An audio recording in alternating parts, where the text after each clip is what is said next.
ఇది బాధ్యత లేని ఆట. క్యాచింగ్ ప్రాక్టీస్ చేసినట్టుగా అవుట్ అయ్యారు సౌత్ ఆఫ్రికాకి. బట్ సౌత్ ఆఫ్రికా మన మ్యాచ్ ఆద్యంతం చూడండి మీరు. సౌత్ ఆఫ్రికా 2024 వరల్డ్ కప్ ఓటమికి ప్రతీకారం తీర్చుకున్నట్టుగా మనకు కనిపిస్తుంది. వాళ్ళలో నార్మల్గా ఇంత కసి ఉండదు. బట్ క్యాచ్ పట్టిన తర్వాత స్టబ్స్ కానీ మిగతా ఫీల్డర్స్ కానీ వాళ్ళ కసిని మీరు అబ్జర్వ్ చేయొచ్చు. కానీ అదే కసి మనలో లోపించింది.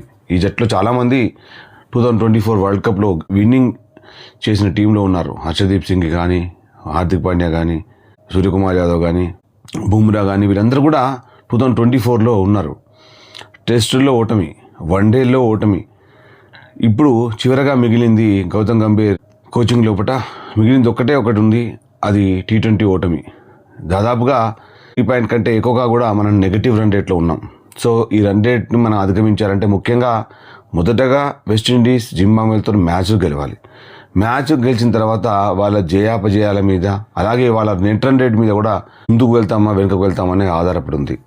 అందరికీ కూడా కారణం జట్టు లోపల ఒక మానసిక దౌర్బల్యమే అనుకోవచ్చు. ఎందుకు ప్రతి మ్యాచ్ చూస్తున్నాం, USA తోటి, నెదర్లాండ్స్ తోటి, నమీబియా ఏదో తేడా ఉంది.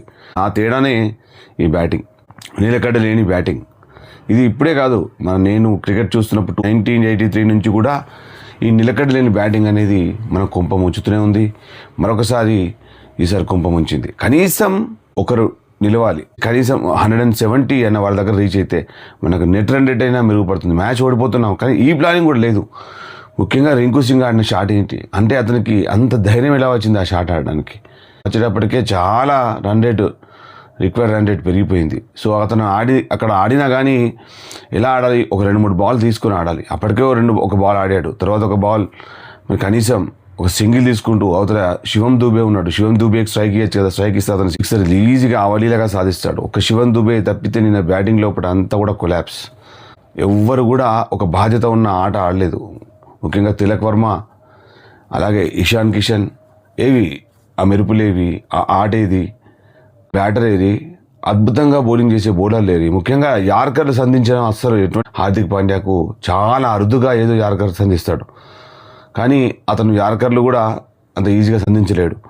లాస్ట్ ఓవర్లో బౌలింగ్ చేసే ప్రతిభ అతని దగ్గర లేదు. సో కానీ తప్పని పరిస్థితుల్లో అతనితో బౌలింగ్ చేయించారు. చూడండి, అబ్జర్వ్ చేయండి.